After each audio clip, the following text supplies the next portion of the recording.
Shri Trilok Chand Chhabra.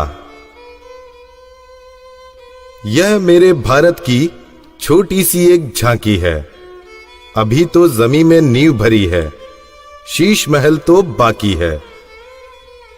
Mission आर्थिक आजादी के जनक श्री त्रिलोक चंद छाबड़ा जी का जन्म सन 1957 में राजस्थान के अजमेर जिले के एक छोटे से गांव नानसी में हुआ। पिता मोहनलाल जी गांव में एक छोटा सा जनरल स्टोर चलाते थे। माता धापू देवी गृहिणी थी। 6 भाई बहनों में से श्री टी.सी. छाबड़ा जी तीसरे नंबर के पुत्र हैं। अपनी प्रारंभिक शिक्षा इन्होंने अपने गांव में और उच्च शिक्षा जयपुर में पूरी की। विलक्षण प्रतिभा के धनी श्री त्रिलोक चंद छाबड़ा जी सफल व्यवसायी के साथ साथ एक संगीतकार, गीतकार, लेखक और एक अच्छे वक्ता भी हैं। मेरी शादी बचपन में जल्दी हो गई थी और 77 में हुई और बहुत ही सरल और स्वभाव के और अच्छे स्वभाव के मुझे मेरे हस्बैंड मिले। हम एक भिलवाड़ा आए और फिर 2000 में ये जो सिस्टम है आरसीएम चालू किया। आई वॉज 18 ईयर्स जब आरसीएम की शुरुआत हुई और हमारे सामने ये सब चीज़ें हो रही थी जब हम एजुकेशन में थे और हमारे पापा ने बिजनेस स्टार्ट किया था और वो शुरू से बहुत ही सिंपल पर्सन रहे, तो उनका जो स्टाइल ऑफ बिजनेस था वो भी बहुत सिंपल था। But at the same time वो ये जो उनका एक प्रिंसिपल है कि things should be in a very organised manner. Trilok Chand Chhabra ji को मैं लगभग पिछले 27 सालों से जानता हूं और उनके सानिध्य में मैंने काम भी किया है। छाबड़ा जी की जो सबसे पहली क्वालिटी है कि या तो लोगों पे जिन लोगों पे भी जो विश्वास करते हैं उन लोगों पर पूरा बिलीव करते हैं, और दूसरे उनकी जो क्वालिटी है कि वो किसी काम को करने की जब ठान लेते हैं तो उस काम को किसी भी हालात में उसको पूरा करते हैं। जब ये चालू किया था आरसीएम, उससे कुछ समय पहले कुछ सिस्टम यहाँ हिंदुस्तान में चलते थे जो जानकारी में आए, तो एक दिमाग में पता नहीं एकदम विचार से आया कि ये तो बड़ा सुंदर सिस्टम है। अगर हम इसमें नॉर्मल प्रोडक्ट जो हमारे रोज़ उपयोग होते हैं वैसे प्रोडक्ट लाकर अगर करें तो ये तो देश के लिए बहुत अच्छा सिस्टम है, बहुत सारे लोगों को इसका लाभ मिल सकता है। और उसके बाद एक ऐसा विचार जो अंदर पैदा हुआ तो उस विचार ने मुझे कभी रुकने ही नहीं दिया। टी.सी. छाबड़ा जी को मैं पिछले 25 सालों से जानता हूं और उनके सानिध्य में मैंने काम भी किया हुआ है।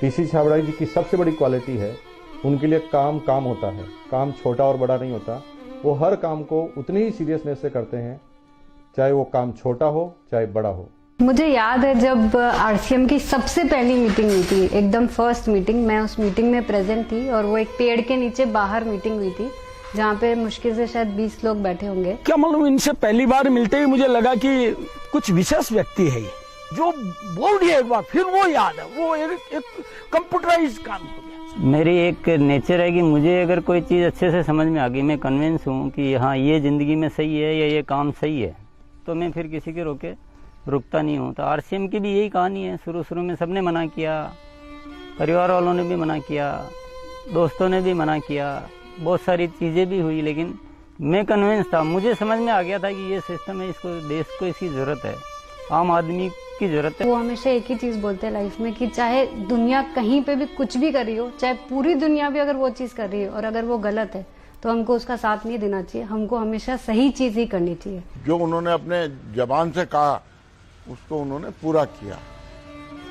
जबान के सच्चे ये उनमें मानता है। एमएलएम के नाम पर ज़्यादातर कंपनियां कुछ महंगे प्रोडक्ट लाती है उसमें और ज़्यादा कुछ उसमें से बांटने की कोशिश करती है, और हम आरसीएम में ऐसे क्यों प्रोडक्ट लाते हैं जो बहुत कम रेट में होते हैं। बहुत ज़्यादा इधर कुछ चीज़ों को हाई फाई करना या कुछ बहुत ज़्यादा हर कहीं खर्च कर देना, तो मेरे को कुछ महंगी चीज़ खरीदना पसंद नहीं है लाइफ में।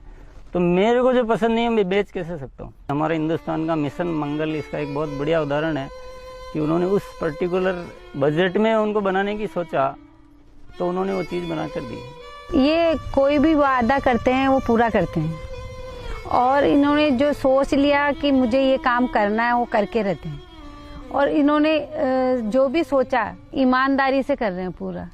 बहुत सारी चुनौतियाँ आई इस काम को करते हुए। बहुत सारे लोगों ने साथ निभाने का वादा किया, साथ चले, काम को आगे बढ़ाया, फिर उनके मन में पता नहीं क्या लालच आया तो उन्होंने पूरा बाहर जाकर एक नई कंपनी शुरुआत की और पूरा आरसीएम पर अटैक करना चाहिए और आरसीएम के सारे लोगों को, सारे सिस्टम को तोड़ने की एक बार नहीं कई बार बार ऐसे प्रयास हुए कि जब ऐसी घटना हुई है तब आरसीएम में बड़े निर्णय हुए हैं। जो सामान्य गति से चल रहा था उसमें एक मजबूती आई, एक बड़े निर्णय लेने की ताकत आई कि अब तो इसको करके ही रहना है। वो बहुत कम बोलते हैं और बोलते हैं वो एकदम सत्य और सीमित मात्रा में। डायरेक्ट सेलिंग सिस्टम में एक बहुत बड़ी बात सीखने को मिली कि लोगों को कभी भी आप ओवर कमिटमेंट मत करो। 2011 में जो हमारे साथ में ये गवर्नमेंट का हुआ उसमें बहुत अलग हमारे पर इफेक्ट हुआ उस चीज़ का कि ये भी होता है क्या लाइफ में ऐसा। और वो ये जो एक फेज था वो बिल्कुल बहुत कठिनाई का दौर था, बहुत खराब स्थिति से हमें गुजरना पड़ा। मेरे परिवार पर संकट आए और परिवार से ज़्यादा जो हमारे जो टीम है, हमारे जो इतना बड़ा हिंदुस्तान में परिवार बन चुका था, उसको सबको दिक्कतें आई। लेकिन एक मन में विश्वास था कि आखिर जो सत्य वो तो सामने आएगा। ऐसा ट्रैजिक पीरियड आया था कि पूरी दुनिया ने ही बोल सकते साथ छोड़ दिया। इनफैक्ट जो एकदम अपने बोलने के लिए होते हैं उन लोगों ने भी साथ छोड़ दिया।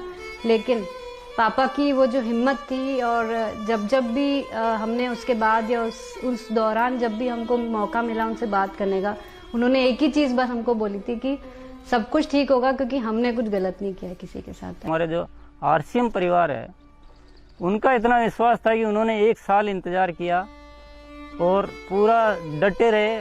और जब उनका इतना विश्वास था तो उस विश्वास में इतनी ताकत आ गई और ये सब चीज़ें, जो भी संकट का समय था वो निकला और अब सब चीज़ें धीरे धीरे अच्छी हो रही है। ऐसे साथी मुझे इस सिस्टम की वजह से मिले। आज इतनी बड़ी सेना कह सकते हैं, इतना बड़ा परिवार कह सकते हैं देश के कोने कोने में, और उसमें इतने जो संस्कार बने हैं, ये हमारे लिए एक बहुत खुशी की बात है।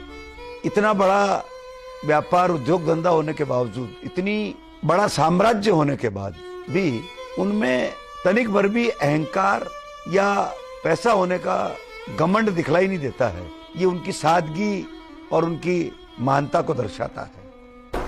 मुझे मेरे फादर इन लॉ की एक क्वालिटी सबसे अच्छी लगती है कि वो आज इतना बड़ा बिजनेस करने के बावजूद भी वो इतने डाउन टू अर्थ है कि किसी को भी विश्वास नहीं होता जब मैं उन्हें उनकी बातें, उनके किस्से सुनाती हूँ। एक छोटी सी बात ले लीजिए, अगर हम जब भी खाना खाते हैं हम डाइनिंग टेबल में बैठ के खाते हैं, पर वो आज भी प्रेफर करते हैं कि हम जमीन पे उनके साथ बैठ के उनके साथ भोजन करें। त्रिलोकचंद जी छाबड़ा एक व्यक्ति नहीं, आंदोलन है। उनके जीवन में उन्होंने बहुत संघर्ष तो किया ही है, लेकिन सबसे बड़ी बात उनमें है सादगी और सच्चाई। आरसीएम की शुरुआत से ही मैं काम कर रहा हूं और जब आरसीएम बिजनेस की शुरुआत हुई थी तो टीसी छाबड़ा जी की एक सोच थी कि दुनिया में जो कंपनियां आती है मल्टी लेवल मार्केटिंग में, वो बड़ी बड़ी और महंगे महंगे प्रोडक्ट लेकर आती है। और टीसी छाबड़ा जी की सोच थी कि मैं एक ऐसी कंपनी की स्थापना करूं जो इस तरह के प्रोडक्ट बनाए जो इंडियन रेट में हो, इंडियन कल्चर में हो, इंडियन मेंटालिटी को सूट करते हो और आम आदमी उस बिजनेस को कर सके, आम आदमी अपने जीवन को बदल सके। 2016 में इसकी गाइडलाइन जारी की गई भारत सरकार द्वारा। उसके बाद से इसमें काफ़ी स्पष्टता आ चुकी है। उसके बाद हमने पूरे सिस्टम सेट किए, हमने पूरे टेक्नीशियंस सेट किए, हमने लेबोरेटरी सेट की और इतना बड़ा सेटअप हो चुका है कि आज हमारे आरसीएम की प्रोडक्ट रेंज में करीब 400 प्रोडक्ट शामिल हो चुके हैं और आगे ये श्रृंखला चालू है। आरसीएम क्यों अपनी ओन मैन्युफैक्चरिंग इकाइयाँ स्थापित करता है या अपना सेटअप क्यों लगाता है, इसके पीछे जो मुख्य कारण है कि आरसीएम ने अपने प्रोडक्ट डेवलपमेंट में 4 कमिटमेंट कर रखे हैं कि ये चारों चीज़ें हमेशा रहेगी। पहली चीज़ है प्रोडक्ट उपयोगी होंगे, दूसरा स्वास्थ्य के लिए अच्छे होंगे, क्वालिटी नंबर 1 होगी और रेट बहुत रीजनेबल होगी। आरसीएम हमेशा उसके लिए कमिटेड है और इसीलिए इतनी सारी इकाइयाँ स्थापित की गई है और नए प्रोजेक्ट प्लानिंग में है। फर्स्ट ईयर था उस समय 21 करोड़ का टोटल टर्नओवर हुआ था और हाईएस्ट टर्नओवर जो है आरसीएम का वो 1750 करोड़ तक एक साल का हो चुका है। अच्छी बात ये कि हर साल 30% ग्रोथ हो रही है, पिछले 5-6 सालों से मेंटेन ग्रोथ है। अपनी तरफ से पूरी कोशिश ये रहेगी कि कोई भी कमी किसी भी तरह की हमारी तरफ से नहीं रहेगी कि इस काम को एक बहुत ऊंचे मुकाम पर पहुंचाना है। और जब लाखों लोगों के जीवन में अगर हमारे इस छोटे से प्रयास की वजह से अगर थोड़ा भी हम कुछ योगदान कर सकते हैं, ये हमारे लिए बहुत गर्व की बात है। मेरा गोल जो है वो ये है कि आज अपन इस RCM को हिंदुस्तान में नहीं बल्कि कुछ ऐसा करेंगे कि पूरे विश्व में इसका बहुत बड़ा नाम हो। तो आइए सदी के इस महापुरुष, आर्थिक आजादी के जनक, लाखों लोगों के प्रेरणा स्रोत श्री त्रिलोक चंद जी छाबड़ा को हम सब खड़े होकर जोरदार तालियों की गड़गड़ाहट के साथ ओजस्वी उद्बोधन के लिए आमंत्रित करते हैं।